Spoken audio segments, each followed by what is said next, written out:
I can't believe he showed up like that. It's hilarious. Look at his face. James Mitchell was 34 years old and earning $58,000 a year as a high school history teacher when his wife's family made him stand outside during his own father's funeral reception, and what the reading of the will revealed 3 hours later would cost them everything they'd spent 20 years building. The November rain hammered against the windows of Riverside Memorial Chapel on East 76th Street in Manhattan as James stood in the hallway, his $89 Target suit soaked through. Inside the reception room, his wife Catherine's family, the Westbrooks of Westbrook Capital Management, worth an estimated $47 million, laughed and drank $300 bottles of Shate. Margox while his father lay in a casket 50 ft away. The help doesn't belong in here during family time. Catherine's mother, Patricia Westbrook, had announced loudly when James tried to enter, though I suppose he thinks he's family now. James had heard worse from them over the past 8 years of marriage. But today, at his father's funeral, something inside him finally cracked. Not enough to make a scene, he'd learned that the Westbrooks fed on confrontation like sharks on blood, but enough to make him remember what his father, Robert Mitchell, had whispered to him in the hospital 3 weeks ago when the pancreatic cancer had reduced him to 97 pounds of translucent skin and jutting bones. Let them think they've won, son. Just wait for the lawyers. James had thought it was the morphine talking. His father had been a janitor at PS 147 in the Bronx for 41 years, retiring with a pension of $31,000 annually. He'd lived in the same rent-controlled apartment on Grand Concourse since 1983, paying $847 a month for a 2-bedroom that would cost $3,200 on the open market. The most valuable thing James thought his father owned was a 2006 Honda Civic with 187,000 miles on it. He had no idea how wrong he was. James, sweetie, maybe you should just wait in the car. Catherine appeared in the hallway, her $2,400 Burberry dress immaculate, her expression that particular blend of pity and embarrassment she'd perfected over the years.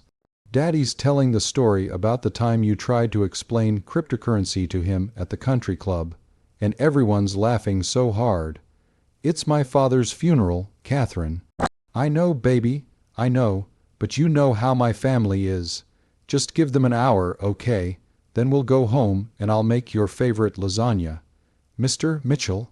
A man in an impeccable charcoal suit appeared at the end of the hallway, carrying a leather briefcase with the gold, embossed logo of Thornton Rothschild and Associates, one of the most expensive law firms in New York, with partners billing at $1,200 per hour. I'm Marcus Thornton. Your father retained our services. I know this is difficult timing, but we need to conduct the reading of the will today, as specified in Mr. Robert Mitchell's final wishes. The conference room is ready. Catherine's face went pale. Will, what will? James, your father didn't have anything to. Apparently, he did. James felt something strange rising in his chest. Not quite hope. He'd had that beaten out of him years ago by the Westbrooks, but something close to it. Where's the conference room? 3rd floor. I've already notified the other interested parties. Other parties? Catherine's voice climbed an octave. What other parties? Your family, Mrs. Mitchell. Your father insisted they be present. If you enjoy stories of shocking family secrets and sweet revenge against the wealthy elite, with a sweet reconciliation at the ending, kindly like this video and subscribe to the channel now.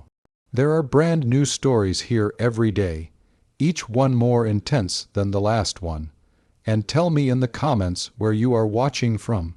The conference room on the 3rd floor of Riverside Memorial Chapel was designed for exactly these occasions. families gathering to divide estates, to discover secrets, to fight over money while a body cooled in the basement. The mahogany table could seat 20. Today it held 12. On one side, Patricia Westbrook, 61, in her $8,700 Chanel suit. Her husband, Richard Westbrook, 64, founder and CEO of Westbrook Capital Management. Their son, Brandon Westbrook, 36, hedge fund manager with a $340,000 annual salary plus bonuses. Their daughter, Melissa Westbrook Chen, 33, married to a plastic surgeon and living off a $2.1 million trust fund, and Catherine. On the other side, James alone. This is absurd. Patricia declared her 3-carat diamond ring from Tiffany & Co. A retail price $127,000, catching the light as she gestured dismissively. Marcus, I don't know what that old janitor told you, but there's clearly been some mistake. The Mitchells don't have estates. They have garage sales. Brandon snorted into his whiskey. Pappy Van Winkle, 23.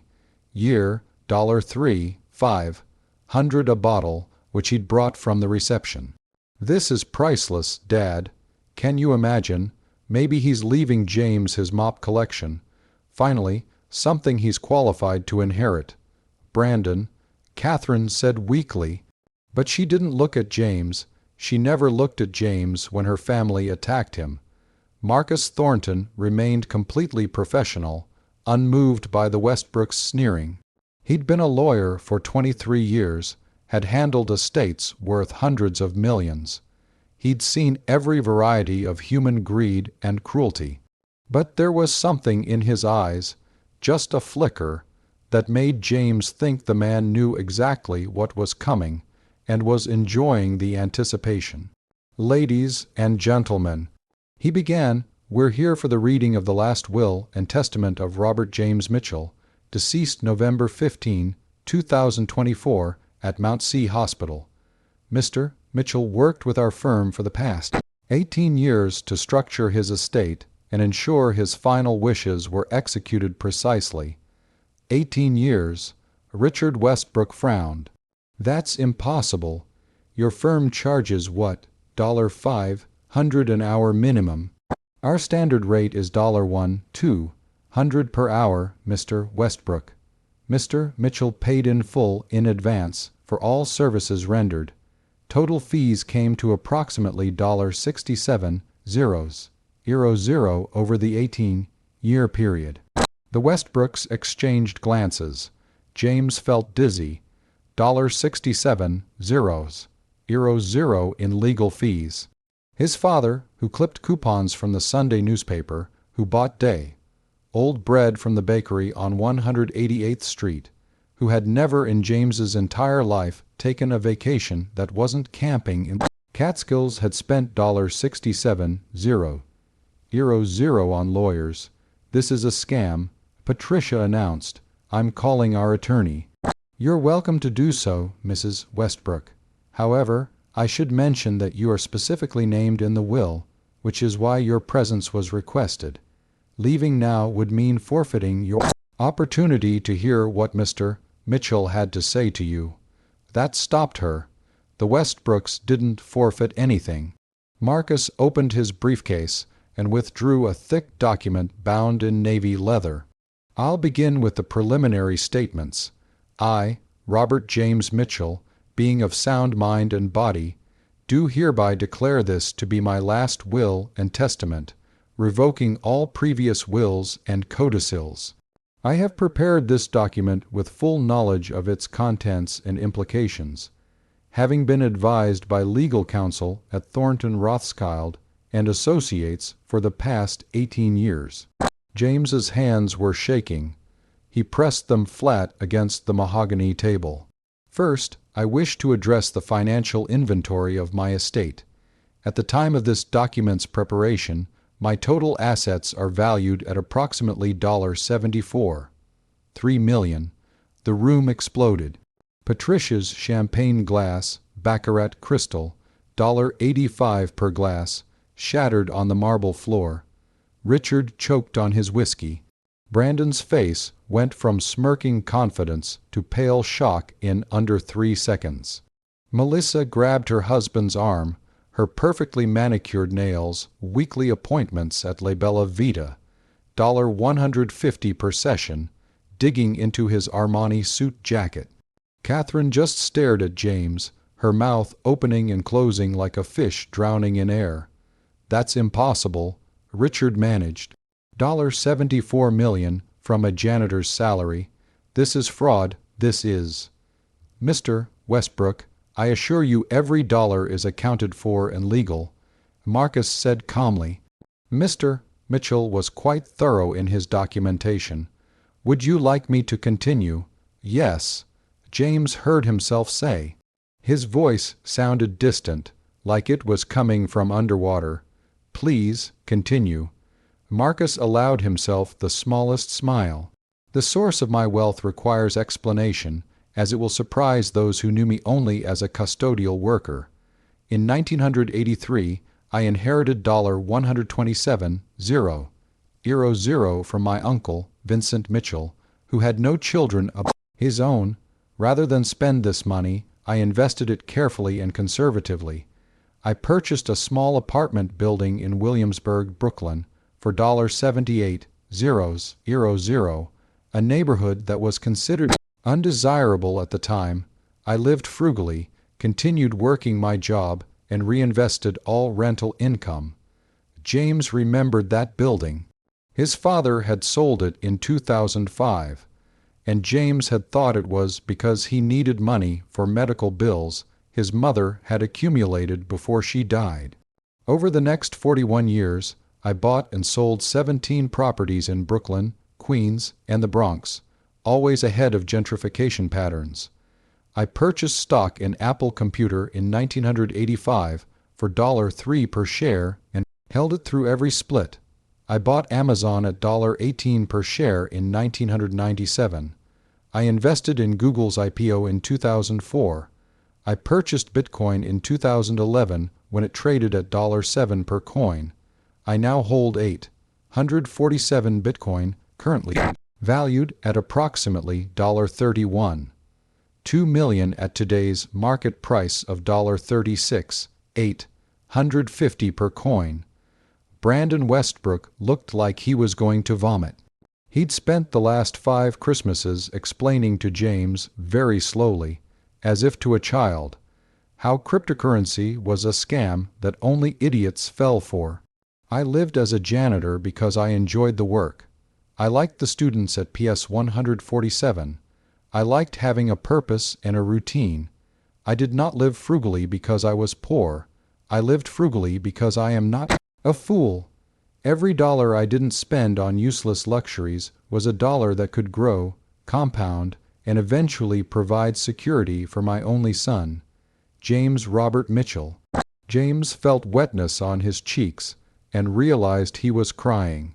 His father, his quiet, humble father, who had packed his lunch in a brown paper bag every day, who had taught James that true wealth wasn't about impressing others but about having choices, had been worth more than the entire Westbrook family combined. "Now, to the distribution of my estate," Marcus continued, and the temperature in the room seemed to drop 20 degrees. "To my beloved son, James Robert Mitchell, I leave the entirety of my financial assets, all properties, stocks, bonds, cryptocurrency holdings, and cash accounts totaling $74.3 million. This includes the following specific assets." The lawyer began reading a list that seemed to go on forever. 3 apartment buildings in Brooklyn currently generating $42,000 in monthly rental income. A mixed-use property in Queens worth $3.7 million. Stock portfolios with Fidelity $12. $4 million. Vanguard $8. $9 million. And Charles Schwab $6. $2 million. Checking and savings accounts at Chase totaling $1. $8 million. The Bitcoin wallet worth $31. $2 million. James couldn't process it.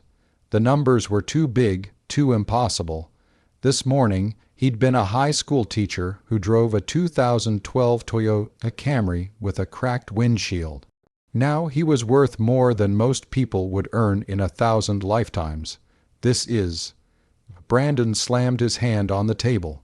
He's contesting this. We're contesting this. That old man was clearly senile, and James obviously manipulated.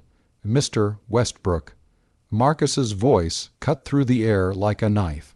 I would advise you to remain silent until I finish reading, because the next section specifically addresses you and your family. The Westbrooks fell silent, but their faces were twisted with rage and disbelief. However, Marcus continued, before James can claim his inheritance, there is one condition he must fulfill, and several specific bequests I wish to make to the Westbrook family. Catherine grabbed James's hand across the table. See, there's a condition. You might not get it. We need to talk to our lawyer. We need to... James pulled his hand away. For the first time in 8 years, he pulled his hand away from his wife. To Patricia Westbrook, who once told my son at a family dinner that he would never amount to anything because ambition isn't genetic and certainly isn't contagious, I leave the sum of $1 and this message. You are correct that ambition isn't genetic. If it were, your children might have earned something rather than simply inheriting it. I hope this single dollar brings you more joy than your millions have, though I doubt it will. You are a small, bitter woman who measures worth in designer labels because you have no internal value to offer the world. Patricia's face went purple. Richard grabbed her arm, but she was shaking with fury, unable to speak. To Richard Westbrook, who told James at his and Catherine's wedding reception that teachers are just failed businessmen who couldn't hack it in the real world, I leave $1 and this message. I made my fortune through patience, wisdom, and careful planning. You made yours through your father's connections and by exploiting legal loopholes in the tax code, loopholes I documented extensively and provided to the IRS in a sealed envelope to be opened upon my death. Richard's face went from red to white. He's bluffing. That's slander. I'll sue. The evidence includes copies of documents from the Cayman Islands accounts, records of the shell corporations in Delaware, and testimony from employees at Westbrook Capital Management who were paid by me over the past 12 years to document your illegal activities. The IRS estimates you owe approximately $18. $7 million in back taxes and penalties. The room went silent except for Richard's ragged breathing. Make sure you're subscribed to this channel if you have not, because the ending of this story will blow your mind. And drop a comment below telling me what you think James should do next. Marcus turned a page. To Brandon Westbrook, who told James at Thanksgiving 2022 that he was dragging down the family's collective net worth by existing, I leave $1. I also leave you the knowledge that I purchased short positions against every major investment your hedge fund made in the past 3 years. When news of your father's IRS investigation becomes public, your investors will flee, your fund will collapse. And those short positions which I've left to James will be worth approximately $4.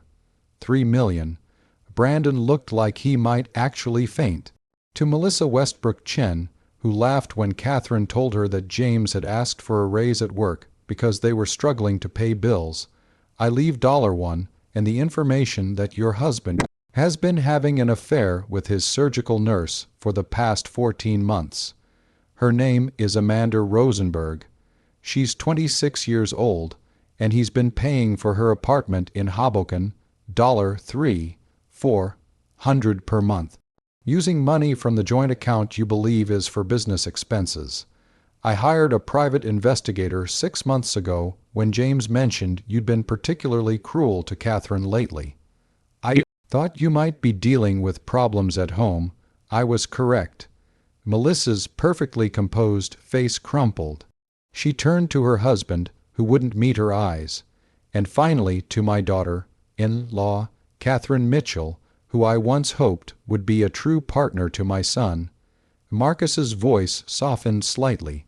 I leave you nothing directly, because you already have access to everything James does. But I leave you with a choice and a truth. Catherine was crying now, mascara running down her cheeks, her hands trembling. The choice is this. You can remain married to James and share in his inheritance, living a life of financial security you could never have imagined. Or you can choose your family, the family that has spent 8 years teaching you to be ashamed of the good, kind, hard, working man you married. But you cannot have both. The truth is this. I have been documenting every family gathering, every holiday, every wedding and birthday party for the past 8 years. James thought I was simply taking photos and videos like any proud father, but I was also recording audio on a device in my shirt pocket. I have 127 hours of your family mocking, belittling, and emotionally abusing my son while you stood by and said nothing, while you laughed along, while you chose them over him again and again and again. Catherine's sobs were the only sound in the room. James's condition for receiving his inheritance is simple. He must listen to these recordings, all of them, and then decide whether he wishes to remain married to you. The recordings are stored with Marcus Thornton and will be provided to James in their entirety. After he has listened to them, he has 6 months to make his decision. If he chooses to divorce you, you will receive nothing from his inheritance. I have structured a prenuptial trust that supersedes your marital assets, legally reviewed and approved by 3 separate law firms. If he chooses to remain married to you, you will share in his wealth. But know this, Catherine, he will have heard every laugh, every cruel joke, every moment you chose your family's approval over your husband's dignity, and he will make his choice with full knowledge of who you truly are.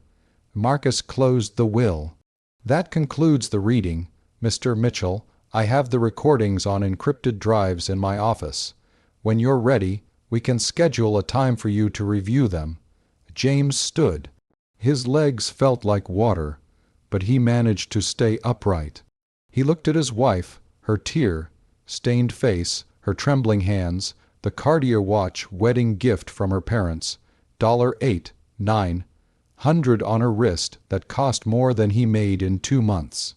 He looked at her family, their shock, their rage, their sudden fear as they realized the poor relation they'd mocked for 8 years was now the richest person in the room, the person who held evidence that could destroy them all. I'll listen to them, James said quietly, all of them, and then we'll see. He walked out of the conference room, leaving them all behind. And for the first time in 8 years, no one followed him to tell him he was making a mistake. The apartment James shared with Catherine on the Upper West Side, a 900 square foot one-bedroom that cost them $3,200 a month, eating up half his post-tax salary, felt different when he returned that evening, smaller, shabbier, more honest. Catherine hadn't come home with him. She'd stayed with her family, presumably to strategize, to plan their next move. James didn't care. For the first time since their wedding at the Plaza Hotel cost $180,000, paid entirely by the Westbrooks, he actively preferred being alone. His phone had been ringing constantly. Catherine, 47 missed calls. Patricia Westbrook, 23. Brandon, 15. Even Melissa, who normally wouldn't be caught dead communicating directly with him, 8 missed calls and a text message that reads simply, "We need to talk." He blocked them all. Instead, he sat on the worn IKEA couch, purchased for $499 in 2019. Catherine had complained about it weekly and opened his laptop. Marcus had sent an encrypted email with login credentials to a secure server. The subject line read, "Your father's gift." Inside were 127 audio files, each labeled with a date and location. Christmas 2017, Westbrook Estate, Greenwich, Connecticut. Thanksgiving 2019 Westbrook Apartment, Park Avenue. Catherine's birthday 2021 The River Cafe, Brooklyn. Easter 2023 Westbrook Country Club. James started with the oldest file from December 24, 2017, 6 months after their wedding. His father's voice came through first, slightly muffled. "James, hand me your coat. I'll hang it up." Then laughter from the main room. Patricia's voice, loud and clear. "I give it 2 years, 3 at most." She's already embarrassed to introduce him to our friends. Richard's response, "He's a nice enough kid, not bright, but nice. Nice doesn't pay for private schools or beach houses in the Hamptons." Patricia said, "She'll wake up eventually." Then Catherine's voice, the sound that had whispered "I love you." To James that morning, "Mom, stop. He might hear you." "Oh, please, he knows what he is. Why do you think he grabbed onto you so fast? You're his ticket to a better life." "That's not. We love each other. Love." Patricia's laugh was sharp as broken glass. "Darling, you love Chanel and summers in Tuscany. You tolerate him." Catherine's response was barely audible. "It's not like that." "Then prove me wrong. Bring him to the club tomorrow. Introduce him to the Vandermans and the Rostons. Watch him try to talk about his students while they discuss their yacht clubs and art collections. If you're not mortified within an hour, I'll drop it." A pause, then Catherine, "Fine, but you have to promise to be nice." "I'm always nice, darling." James stopped the recording. His hands were shaking. He remembered that day, December 25, 2017, going to the Greenwich Country Club. Catherine had been tense all morning, snapping at him about his tie from Men's Warehouse, $47.99, his shoes Clark's, $89, his conversation topics. At the time, he'd thought she was stressed about seeing her parents. Now he understood. She'd been preparing to be embarrassed. And she had been. He'd seen it in her eyes every time he spoke about his job, his students, the school's budget problems. She'd steered him away from conversations, made excuses to leave early, been silent the entire drive home. That night she'd cried and told him she loved him. He'd held her and believed her. He pressed play on the next file. Over the next 6 hours, James listened to Christmas dinners and birthday parties, engagement celebrations, and casual Sunday brunches. He heard his father-in-law explain to a business associate that Catherine married a teacher of all things. "We're hoping it's a phase." He heard Brandon tell a group of friends that "my sister's husband is basically a professional babysitter with a degree." He heard Melissa describe him as "sweet but dim" to her husband's colleagues.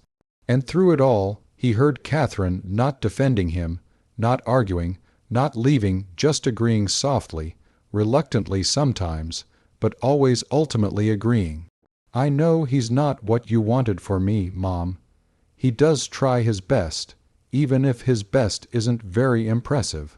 Sometimes I wonder what life would have been like if I'd married someone like Dylan Rothstein.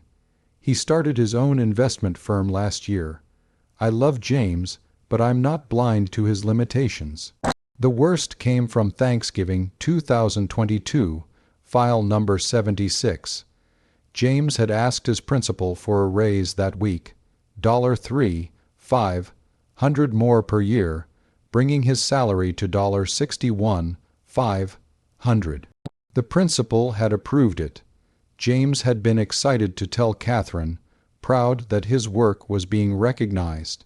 He heard himself in the recording telling the family at dinner, then silence, then Brandon's laugh, $61,000, $61,000. "I spend that on my car, insurance, and wine budget combined." More laughter, then Patricia, "Well, at least the bar for exciting news is very low in your household, dear." And Catherine, his wife, the woman he'd held that morning and called the love of his life, "I know it's not much, but it's a big deal for James. Let him have this. Not he works hard and deserves it. Not be respectful of my husband. Just let him have this, like he was a child being humored with a participation trophy. James stopped the recording at 2:47 a.m., having made it through 89 of the 127 files. He felt hollowed out, scraped raw. Every memory of the past 8 years was recontextualizing itself in his mind. Every time Catherine had asked him not to talk about work at parties, every time she'd suggested he might be happier with his teacher friends instead of joining her family events, every time she'd told him to let her handle conversations with her parents about money, she hadn't been protecting him from their cruelty. She'd been protecting them from his embarrassment. His phone buzzed a blocked number. He almost didn't answer, but something made him pick up. "Mr. Mitchell," Marcus's voice. "I apologize for calling so late. I wanted to check in. Many people find the recordings difficult to process. You knew what was in them. I helped your father organize them, yes. He listened to each one multiple times. Why didn't he tell me? All these years he knew what they said about me, how Catherine let them say it, and he never. He wanted to many times, but he was a wise man, Mr. Mitchell. He knew that if he told you, you might not believe it. You might think he was trying to sabotage your marriage out of jealousy or resentment, but evidence you can't argue with." James laughed, a bitter sound. He was thorough. He loved you very much, and he understood something important. Financial security gives you the freedom to make choices based on what's right, not what's necessary. Right now, you need Catherine. Financially, you can't afford to divorce her. You'd lose the apartment, struggle to pay legal fees, possibly damage your career if she turned vindictive. But with your inheritance, you're free to choose who you want in your life based on how they treat you, not based on economics. She's called me 47 times. I imagine she has. The Westbrooks are facing several significant problems. Richard's IRS investigation will begin within the week. Your father was quite thorough in documenting their offshore accounts. Brandon's hedge fund is built on his family's reputation and connections. When Richard goes down, Brandon follows. Melissa's husband has already moved out, according to my sources. And Patricia's entire social circle knows by now that she's been cut out of a major inheritance after mocking the beneficiary for years. How do you know all this? Your father paid me well to stay informed. He wanted you protected. James looked around the small apartment at the shabby furniture Catherine had always hated, at the water stain on the ceiling from the upstairs neighbor's broken pipe, at the stack of student papers he'd been grading when his father died. This had been his life, small, contained, manageable, safe. What do I do now? That's entirely up to you, Mr. Mitchell. You have 6 months to decide about your marriage, but I'd recommend you start by moving somewhere you actually want to live, perhaps somewhere without painful memories. After Thornton hung up, James pulled up Zillow on his laptop.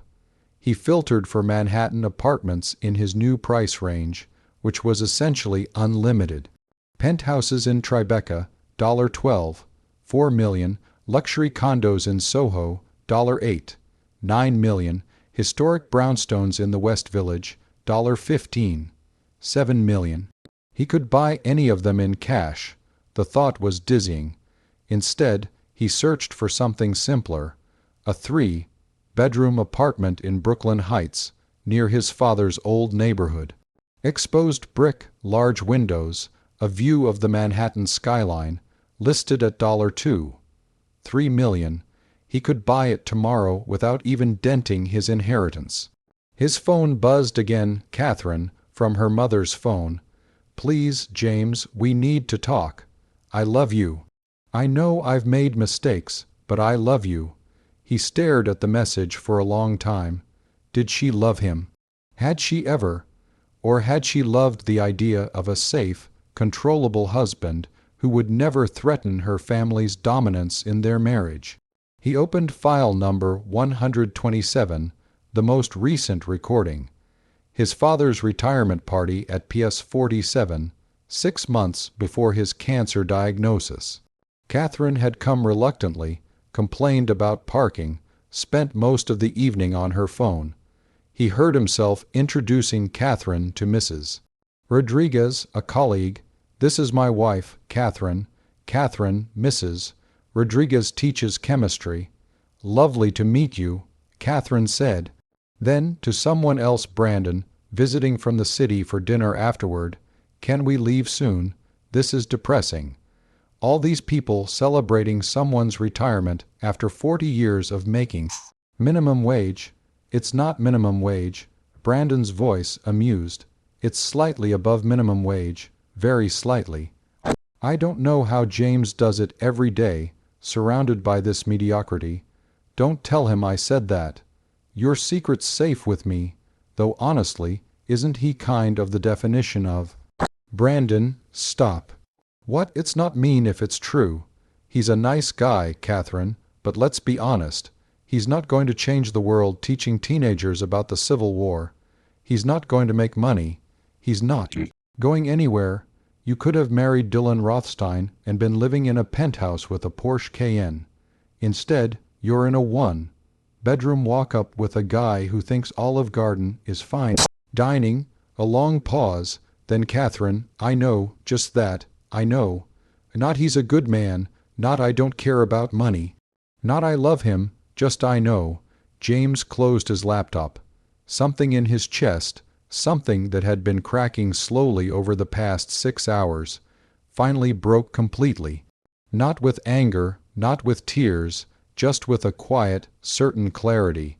He picked up his phone and called Marcus Thornton. "I need you to do 3 things for me," James said. "First, start the paperwork for a divorce. I want the prenuptial trust activated immediately. Catherine gets nothing from my inheritance." "Understood." "Second, I want to buy an apartment. Send me a real estate agent who can work quickly. Budget is $3 million or under. I want to be moved out by the end of the week. Done. And third, I want you to schedule a meeting with the IRS agent handling Richard Westbrook's case.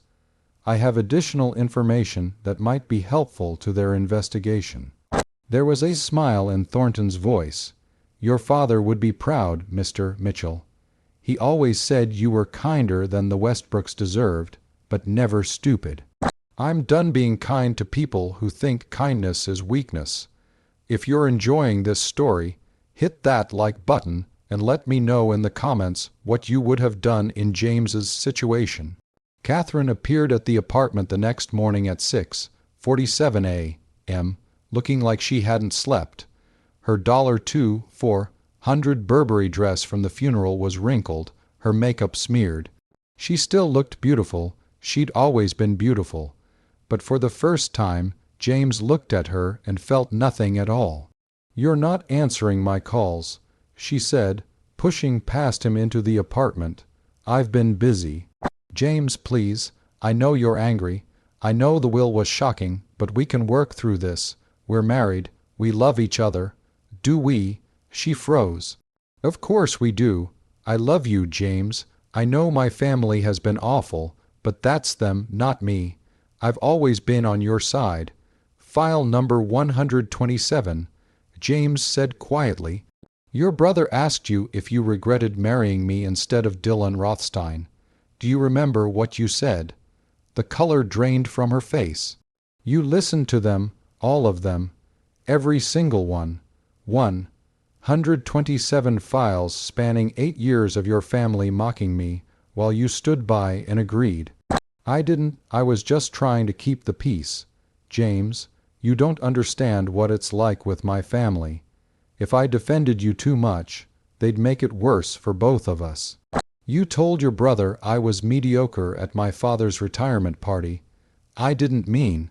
You told your mother you wondered what life would be like if you'd married someone richer. You told Melissa I had limitations. You laughed when Brandon said I was dragging down the family collective net worth." She was crying now, the same tears that had worked on him 1,000 times before. "I'm sorry. I'm so sorry. I was weak. I should have defended you. But James, I do love you. Maybe I didn't show it right. Maybe I let them influence me too much. But underneath it all, I love you. You love what I am now. $74 million worth of what I am now. That's not fair. You know what's not fair." James's voice was still quiet, but something in it made Catherine step back. 8 years. 8 years of making me feel like I wasn't good enough. 8 years of sighing when I talked about my job, of steering me away from conversations at parties, of apologizing to your family for my existence. 8 years of choosing them over me every single time. I'll change. We can move away from my family, set boundaries, start fresh. I've already started fresh. I bought an apartment in Brooklyn Heights yesterday. 3 bedrooms, exposed brick, $2. 3 million. I close next week. I'm moving my stuff this weekend. What? You can't. We need to discuss this. We're married. I've filed for divorce. Marcus Thornton is handling it. Because of the prenuptial trust my father established, you're not entitled to any portion of my inheritance. You'll need to get your own lawyer. Catherine's tears stopped as abruptly as if someone had flipped a switch. Her face hardened into an expression James had seen 1,000 times, but always directed at waiters, shop clerks, valet drivers, never at him. "You're making a huge mistake," she said coldly. "My father's attorneys will tear apart that trust. We're married, James. New York is a community property state. It's not, actually.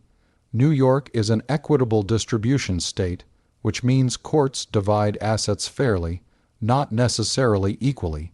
And my father spent $67,000 in legal fees over 18 years making sure this trust is absolutely bulletproof. It's been reviewed by 3 separate law firms. You're not getting a penny. You think you're so smart now, don't you? Because you inherited money you didn't earn from a father who lived like a miser. You're still the same pathetic teacher you were last week, James. Money doesn't change that." "You're right," James said. "I'm still a teacher. I still care about my students. I still think education matters more than luxury brands. Money didn't change who I am. It just freed me to stop pretending your family's values had anything to do with mine. Fine, keep your money. But don't think you're going to find anyone better than me. You're boring, James. You're safe and predictable and boring. I settled for you, and you'll never do better than me. Maybe not. But I'll do better than being with someone who thinks of marriage as settling." She grabbed her Hermes Birkin bag $47,000, a gift from her mother, and walked to the door. Then she turned back, and for just a moment the mask slipped.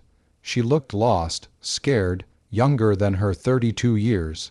"Did you ever really love me?" she asked quietly. "Yes," James said honestly. "But I loved who I thought you were, the woman who told me on our 3rd date that money didn't matter, that she wanted a partner, not a provider. The woman who said she was tired of the shallow people in her world and wanted something real.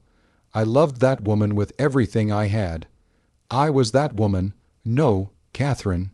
You were playing that woman because you were rebelling against your family. And the moment you got tired of rebelling, you went right back to being exactly what they raised you to be." She left without another word.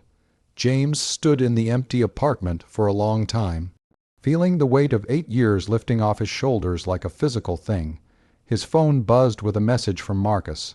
"Iris meeting scheduled for Tuesday, 9:00 a.m. Real estate agent will call you this afternoon. You're doing the right thing." He wasn't sure about that, but he was doing what felt honest. And after 8 years of living a lie, honesty felt like a revolution. His phone buzzed again. A text from an unknown number. "Mr. Mitchell, this is Principal Thompson.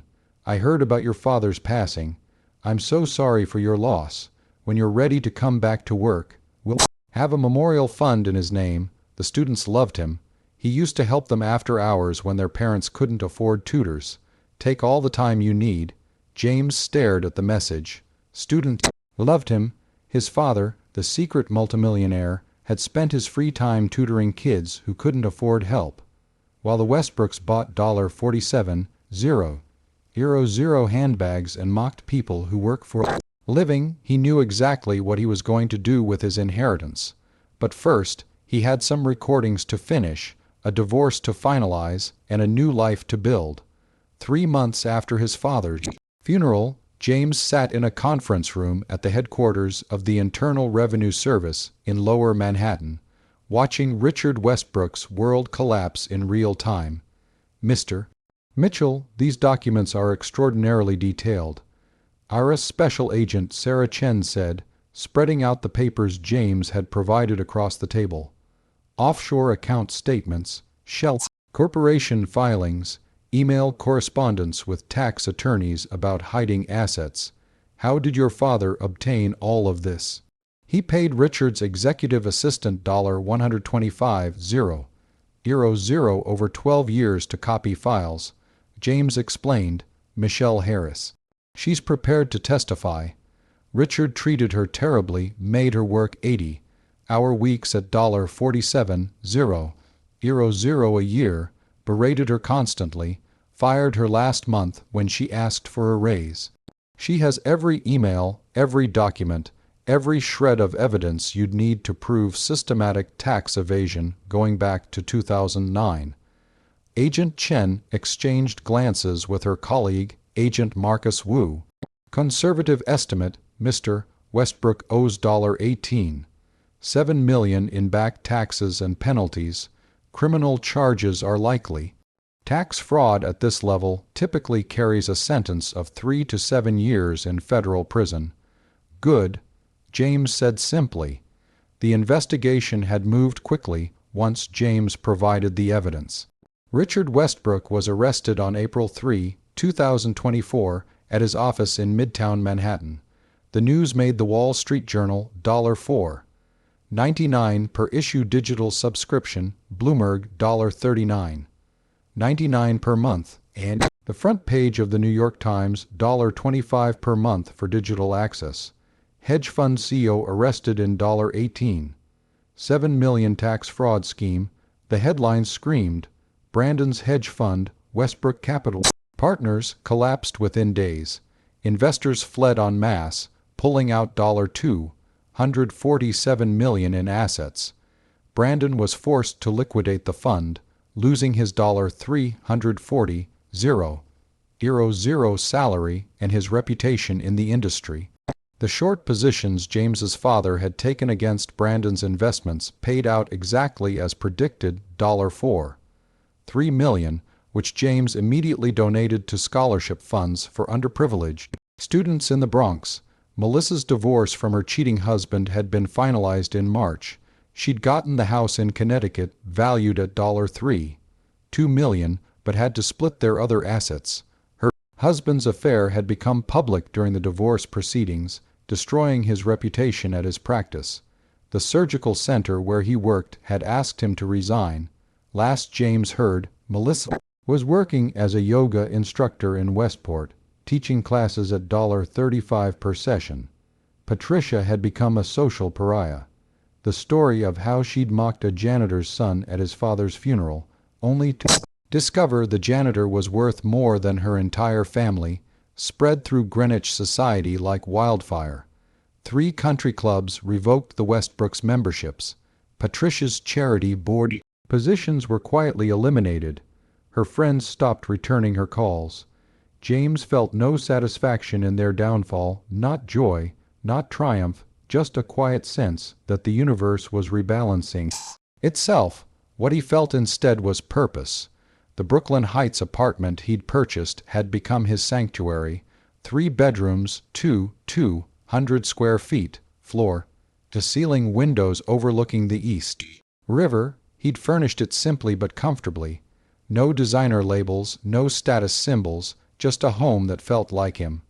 1 bedroom he'd converted into an office, another into a guest room, the third To Catherine's horror, when she'd seen photos during the divorce proceedings, he'd left empty. For what? His lawyer had asked. I'm not sure yet. James had said, but I'll know when I see it. The divorce was finalized on March 15, 2024. Catherine fought the prenuptial trust for exactly 3 weeks before her attorneys informed her it was unbreakable. She received her share of the marital assets accumulated during their marriage, half the furniture from their old apartment, her car, a 2021 BMW 3 Series, $43,000 and $87,000 from their joint savings account, funded entirely by her family's gifts over the years. She moved back in with her parents in Greenwich. James heard through mutual friends that she was dating Dylan Rothstein now, the man she'd wondered about marrying instead of James. They seemed happy in the photos on Instagram, posing in front of his Porsche Cayenne, $89,000, his yacht $2, $4 million, his penthouse in Tribeca $8, $7 million. James hoped she got what she wanted. He genuinely did. For himself, he kept teaching. That surprised everyone. Marcus had suggested he retire, travel, enjoy his wealth. His colleagues at PS 47 assumed he'd quit immediately. Even Principal Thompson told him, James, you don't need to be here anymore. You could do anything. But James realized something in the months after his father's death. He liked teaching. He was good at it. His students needed him, and having money didn't change the fact that education mattered. What the money did change was how much he could help. On May 1, 2024, James announced the creation of the Robert Mitchell Foundation with an initial endowment of $25 million. The foundation's mission, to provide full-ride scholarships to students from low-income families in the Bronx who wanted to pursue teaching careers. My father believed education was the great equalizer, James told the New York Times in an interview, a $25 digital subscription. But the article was shared 47 times on social media. He also believed that great teachers are worth more than hedge fund managers and corporate lawyers combined. This foundation is his way of proving it. The first class of Robert Mitchell scholars, 12 students, each receiving full tuition, room and board, and a living stipend for 4 years of college, was announced in June. The total cost $7 million. James didn't blink. He also made a $5 million donation to PS 47 to renovate the building, upgrade technology, and create a permanent fund for classroom supplies. The school board wept at the meeting where he presented the check. Mr. Mitchell, this is more than our annual budget. Principal Thompson said, then it should make a real difference. James replied, but the thing he was proudest of, the thing that felt like his father's true legacy, was the after-school tutoring program. James hired 15 retired teachers at $35 per hour, 3 hours per day, 5 days per week, to provide free tutoring to any student in Bronx who needed help. The total cost, approximately $819,000 per year. The program was housed in a rented space on Grand Concourse, 2 blocks from his father's old apartment. They called it Mitchell's Place. In 4 months, they helped 347 students improve their grades. 17 kids who'd been failing math were now passing. 8 students who'd never thought about college had started preparing for the SAT. The daughter of a single mother who worked 3 jobs to make ends meet had just gotten accepted to Columbia University with a full scholarship. Her name was Maria Rodriguez, 17 years old, brilliant, driven, and terrified that college was impossible because her family couldn't afford it. James called her into his classroom at PS 47 on a Tuesday afternoon in late July. Maria, I heard about your Columbia acceptance. Congratulations. Thank you, Mr. Mitchell. She looked down at her hands. I don't think I can go, though. The scholarship covers tuition, but not housing or books, or I'd need to work full-time. And my mom needs help with my little brothers, and what if I told you there was a solution? He handed her a folder. Inside was a letter from the Robert Mitchell Foundation offering her an additional $15,000 per year to cover housing, books, supplies, and living expenses. 4 years. $60,000 total. Maria cried. Her mother, whom James had invited to the meeting, cried. James got a little misty himself. Your father would have loved this. Principal Thompson told him later. He used to tutor Maria's older brother for free. Did you know that? James hadn't known, but it didn't surprise him. His father had understood something the Westbrooks never would. That wealth wasn't about what you owned, but about what you could do for others. 6 months to the day after his father's funeral, James returned to Riverside Memorial Chapel, not for a funeral this time, but for a meeting. Catherine was waiting in the same conference room where the will had been read. She looked different, thinner, more fragile, wearing jeans and a simple sweater instead of designer clothes. Her wedding ring was gone. "Thank you for coming," she said quietly. "I wasn't sure you would. Your lawyer said it was important. It's not about the divorce, that's done. I signed everything, you won." She laughed bitterly, though I guess winning is relative when you lose everything else. "How is your family?" "Dad's in federal prison, 18 months, plea deal. Mom sold the house in Greenwich, had to, couldn't afford the taxes anymore. They're in a condo in Stamford now.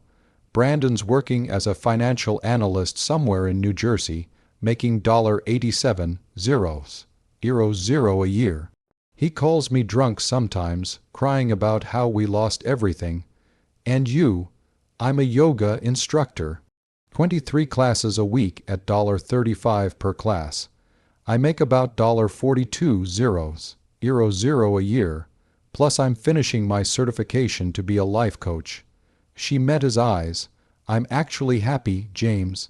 For the first time in my life, I'm not competing with anyone or trying to impress anyone. I'm just existing. It's terrifying and liberating. I'm glad." "Are you really?" "Yeah," he said honestly. "I never wanted revenge, Catherine. I just wanted to stop being treated like I didn't matter." She nodded slowly. "I listened to some of the recordings. Marcus sent me copies as part of the divorce evidence. I made him stop after the first 10. I couldn't believe that was me. The things I said, the things I allowed them to say. I treated you like you were disposable. You treated me how they taught you to treat people you considered beneath you. I know. And I'm sorry. I know that doesn't change anything, but I am genuinely, desperately sorry." They sat in silence for a moment. Outside the conference room window, Manhattan sprawled in every direction, millions of people living millions of lives, each one convinced their struggles and triumphs were unique. James's father had understood that every single person mattered, the janitor and the CEO, the teacher, and the hedge fund manager, all equal in the ways that actually counted. "Why did you want to meet?" James asked. Catherine slid a check across the table. It was made out to the Robert Mitchell Foundation for $15,000. "It's everything I saved in 6 months of teaching yoga." She said, "I wanted it to go to a scholarship in your father's name. He was a better person than anyone in my family, and I never appreciated that until it was too late." James looked at the check, then at Catherine. She wasn't crying. She wasn't begging. She was just trying in her imperfect way to do something right. "I'll make sure it goes to a student who needs it," he said, taking the check. "Thank you." She stood to leave, then paused. Are you seeing anyone, dating?" "Not yet. I'm focusing on the foundation, on teaching. Maybe someday. You'll find someone wonderful. Someone who sees what I was too stupid to see, that you were always enough, exactly as you were." After she left, James sat alone in the conference room, holding the check. $15,000 that represented 6 months of hard work from someone who'd never worked hard at anything in her life. It wouldn't change the foundation's impact. He donated $25 million and $15,000 was a rounding error, but it meant something anyway. It meant people could change, not always, not easily, but sometimes. He thought about the empty bedroom in his Brooklyn Heights apartment and realized what it was for. 3 weeks later, Marcus showed up at Mitchell's place during evening tutoring hours. James was helping a 10th grader named David with algebra when the lawyer appeared in the doorway. "Mr. Mitchell, do you have a moment?" They stepped outside onto Grand Concourse. It was early August, humid and hot, the kind of New York summer evening where the heat rose from the pavement in visible waves. "There's someone I'd like you to meet," Thornton said. "Her name is Rachel Kim. She's a social worker with the city, works with foster kids aging out of the system. She's brilliant, passionate about education equity, and she's looking for partners to help create a program giving former foster youth access to college prep and scholarship resources." "Why are you telling me this?" "Because your father knew her. She was one of his students at PS1, 147 30 years ago. He tutored her for free, helped her get into college, changed her life. When she heard about the foundation, she reached out to me. She has a proposal for a partnership that could help hundreds of kids every year." "What's the budget?" $3 million annually for the first 5 years. James didn't hesitate, set up the meeting. Thornton smiled. "Your father told me once that you had his heart. He was worried the Westbrooks would crush it out of you, but he also said if anyone could survive them and come out stronger, it was you." "I didn't survive them. I survived because of him, everything he taught me, everything he showed me about what actually matters. That's his real inheritance, Mr. Mitchell, not the $74 million. The values that guided how he lived and how he raised you." After Thornton left, James went back inside Mitchell's place. 15 tutors working with 47 students, all of them learning, growing, reaching for something better. This building, this program, this purpose. It all felt right in a way nothing in his marriage to Catherine ever had. His phone buzzed. A message from Principal Thompson. "James, just heard that Maria Rodriguez got a paid internship at the Columbia Law School for next summer. $7,500 stipend. She's calling it the miracle that started with your father's kindness. Thought you should know." James smiled, typed back, "Not a miracle. Just what happens when someone cares enough to invest in people instead of stock portfolios." He looked around Mitchell's place, at the students bent over their textbooks, at the retired teachers patiently explaining concepts, at the walls covered with college acceptance letters from kids who never thought higher education was possible. This was what $74 million looked like when you understood what wealth actually meant. Not designer handbags or penthouse apartments, not country club memberships or luxury cars, just people helping. People building futures instead of hoarding resources. The third bedroom in his apartment, the empty one, he'd finally decided its purpose. An office for the foundation, a place to plan programs, review scholarship applications, meet with kids who needed mentoring. Rachel Kim's foster youth initiative would start there. So would a dozen other ideas he'd been developing. His father had spent 41 years as a janitor, building a fortune in secret while helping students who couldn't afford tutors. He lived modestly, saved meticulously, and left behind a legacy that would change thousands of lives. James Mitchell was a high school history teacher earning $61,500 a year who happened to have $74 million in the bank. He drove a 2012 Toyota Camry, lived in a nice but not ostentatious apartment, and spent his free time running a tutoring program and a scholarship foundation. And for the first time in 8 years, maybe in his whole life, he felt wealthy in the way that actually mattered, not because of the money, but because of what he was building with it, because of who he was becoming without people telling him he'd never be enough. Sometimes the best revenge isn't revenge at all. It's becoming exactly who you were meant to be without apology, without compromise, and without the people who never saw your worth in the first place. James looked at the students filling Mitchell's place, their faces intense with concentration, their futures opening up with each equation solved and each concept mastered. "Dad," he said quietly to the empty air and to the father who was listening somewhere, "I get it now. I finally get it. The wealth wasn't the point. It never had been. The point was freedom. Freedom to choose kindness over status. Freedom to invest in people instead of impressing them. Freedom to build something that mattered instead of chasing something that sparkled." His father had given him $74 million, but the real inheritance was the lesson that came with it. You're worth more than other people's opinions of you, and the only validation that matters is living according to your own values. James Mitchell had learned that lesson the hard way, but he'd learned it, and that in the end was worth more than all the money in the world. If you enjoyed this story, like this video and leave a comment telling me what you thought. And if you're not already subscribed to the channel, please subscribe and hit the notification bell to get alerts for new stories like this one.